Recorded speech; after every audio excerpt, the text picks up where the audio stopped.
उसकी डेटाबेस में सेव वो हो जाएगा। पैक हो जाएंगे किसके अंदर सबसे पहले तो एग्जाम्पल में। XML। अब XML में जो भी टैग्स बने हुए थे ना, सीरियल नंबर, एफ नेम, ये फिक्स होंगे आपके कहने पे। फिक्स क्यों होंगे? क्योंकि इन्हीं नामों से आपने डेटाबेस के अंदर कॉलम बनाए हुए होंगे, ऐसे ही है ना। अब अगर यही कॉलम बने हुए तो हम कर क्या रहे हैं, इसको पहले पैक कर रहे हैं किसके अंदर, एग्जाम्पल, और इस पैकिंग के बाद उसको डायरेक्टली कहां पे भेज देंगे हम, डेटाबेस। बात क्लियर हो गई? तो यहां से डाटा डायरेक्टली नहीं पहुंचेगा बल्कि XML में पैक होकर मिलेगा। ये यूं समझ लें कि आपने अगर फॉर एग्जांपल घर से यहां एपेक तक पहुंचना है तो आपको कोई ना कोई जरिया चाहिए, कोई ना कोई मीडियम चाहिए, या गाड़ी पर आओगे या बाइक पर आओगे। अगर कुछ भी ना हो तो पैदल चलकर नहीं आ सकते, ठीक है, पैदल अगर चलना तो पहुंच जाएंगे, कोई ना कोई मीडियम चाहिए। ये नहीं कि आपने घर बैठे बैठे सोचा यार अटैक पहुंच जाऊं, अचानक आप भाई अटैक आ गया, डोरेमोन का दरवाजा, ऐसा नहीं होता। डोरेमोन का दरवाजा। तो बाहर तो हमें चाहिए क्या, कोई ना कोई जरिया ऐसा चाहिए जो सोर्स से डाटा लेकर डेस्टिनेशन तक पहुंचाए। सोर्स और डेस्टिनेशन का वर्ड हम सुनते रहते हैं तो ये पता ही होगा।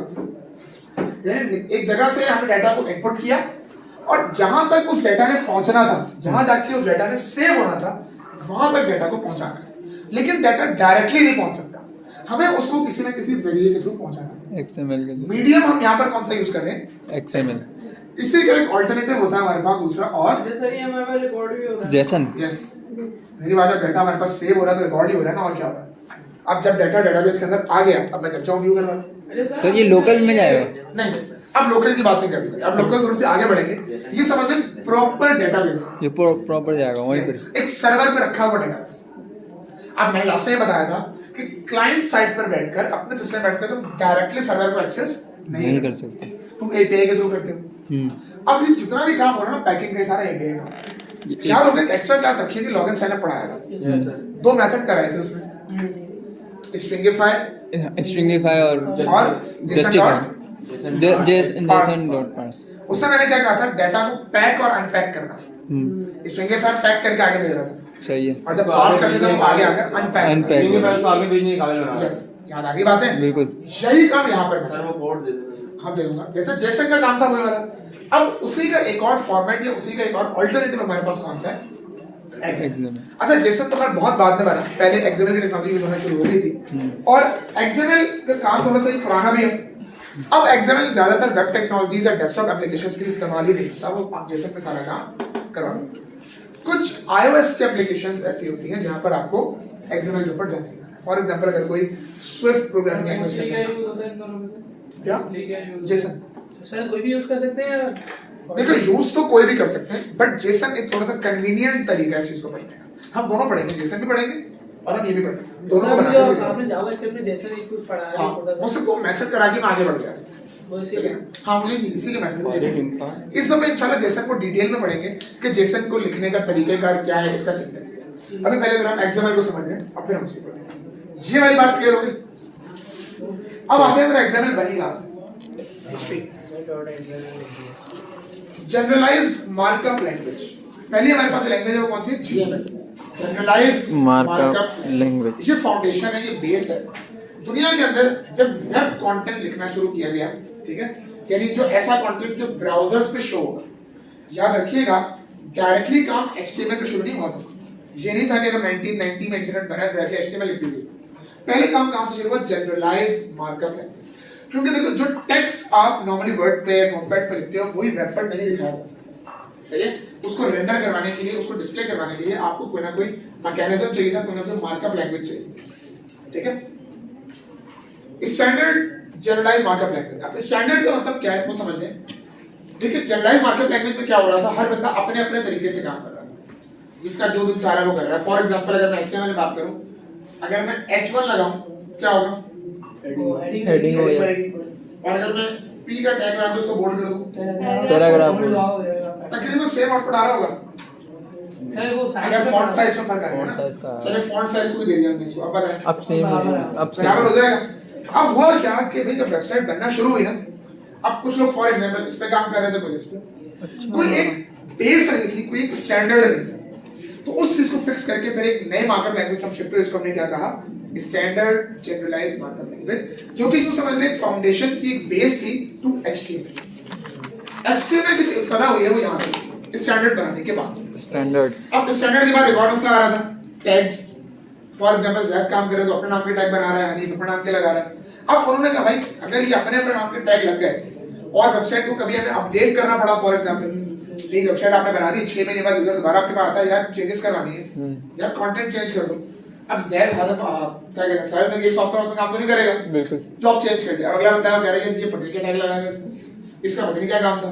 अब उसको तो पता, लेकिन नए बंदे को नहीं पता। नए बंदे को अब नहीं पता। उसके लिए उन्होंने क्या कहा भाई कि ऐसा करो, टैग्स के जो नाम है ना उनको भी प्रीडिफाइन, वो पहले बिहेवियर प्रीडिफाइन किया, उसके बाद टैग्स के नामों को भी प्रीडिफाइन कर दी। अब H1 लिखोगे तो H1 वाला काम होगा, इसके अलावा H1 वाला काम कोई और टैग नहीं। ठीक है, फिर आपके पास हाइपरटेक्स्ट आ गया। अच्छा, हाइपरटेक्स्ट या हाइपर का मीनिंग क्या होता है? जब आप लिंक्स बनाते हैं तो पेजेस क्रिएट करते हैं, ठीक है, तो उसको हम कहते हैं हाइपरटेक्स्ट। अब HTML के अंदर आप देख लो, जब भी आप HTML पे काम करते हो, हमारा अल्टीमेट आइडिया या हमारा अल्टीमेट गोल क्या होता है कि हमें मल्टीपल पेजेस को आपस में क्या करना है, लिंक करना है, मल्टीपल पेजेस को आपस में जोड़ना मिलाना है। भाई फॉर एग्जांपल होम को अबाउट से मिला सकता हूं, बिल्कुल होम को कॉन्टैक्ट से मिला सकता हूं, ठीक है जनाब। 1980 के अंदर HTML पे काम स्टार्ट हुआ था और 1989 में HTML जो है वो आपकी शुरू हुई। HTML स्टैंडर्ड वाला। अब फीचर्स, अब सवाल ये पैदा होता है कि क्यों यूज करें मार्कअप जी? सर जीएमएल का कब इस्तेमाल हुआ था? Gmail आपके GML स्टार्ट 1960s का। एग्जैक्ट डेट क्या है? नहीं, अभी तक HTML5 ही चल रही है। अरे एग्जैक्ट डेट नहीं पता? नहीं, एग्जैक्ट या लिखी हुई नहीं है, पता नहीं। मॉड्यूल तो नहीं आएगी ना? नहीं, जिसके लिखी है उसकी आ सकती है, उसका अलावा। ओके, अब फीचर्स और ड्रॉबैक्स। फीचर्स का मतलब है ये जो Gmail हमने यूज की, इसका फायदा, Gmail describes the document in terms of its format। पहले फॉर्मेट की बात करते हैं। फॉर्मेट के अंदर इसमें आ जाता है कि कौन सी चीज का क्या बिहेवियर होगा। लेट्स से अगर मुझे हेडिंग लगानी है तो मैं पी का टैग यूज करूंगा, मैं H1 यूज करूंगा। अब हेडिंग फॉर एग्जांपल पैराग्राफ बनाना तो पी का टैग यूज पी का टैग होगा। अगर मुझे बॉक्स बनाना तो div यूज होगा। बिल्कुल। ये क्या चीजें तमाम इसकी फॉर्मेट। अब ये फॉर्मेट आप खुद नहीं बना रहे होते, ये किस तरीके से बनता है? ये बाय डिफॉल्ट बन जाता है टैग लगाने के। दूसरा स्ट्रक्चर। अब जब आप एक वेबसाइट प्रॉपर बनाते हो तो आप इस बात को ध्यान में रख के बनाते हो, यार H1 को कहां लगाना है, P की रिक्वायरमेंट मुझे कहां पर पड़ेगी, ठीक है। और आखिरी चीज है अनदर प्रॉपर्टीज। अदर प्रॉपर्टीज में आपके पास आ जाती है उसकी स्टाइलिंग, उसकी जावास्क्रिप्ट बिहेवियर। देखो तीन चीजें, हम तीनों लेयर्स की बात करते हैं। पहली चीज हमारे पास आती है HTML। मैं ह्यूमन बॉडी की रिक्वायरमेंट से बात करूंगा, फिर हम आगे चलेंगे। हेड, आपकी बॉडी के अंदर जितना भी स्केलेटन है, हड्डियों का ढांचा, वो क्या है? HTML। अब बॉडी को इनिशियल से लेके चलते हैं। सबसे पहली चीज आपकी बॉडी के अंदर क्या? हड्डियां, ऐसा ही है ना? बिल्कुल। उसके बाद आपके पास क्या आ गई?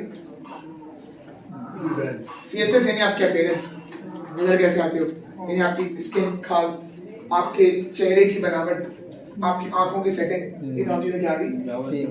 CSS। अच्छा, अब जावास्क्रिप्ट बिल्कुल सही बात करना चलाती है। अब फॉर एग्जांपल अगर मुझे हाथ को मूव करना है, ये फंक्शनलिटी है। अगर मैं इंग्लिश में बात करूं, ये वर्ब है। सर फोल्ड लूप चलाते हैं। हाँ, चला सकते हैं, ठीक है। तो वो हमारी किस चीज से बनती है भाई? JS। तो हमारी फर्स्ट लेयर ये हो गई, सेकंड लेयर ये हो गई और थर्ड लेयर JS हो। क्लियर हो गई यहां तक बात? Third layer.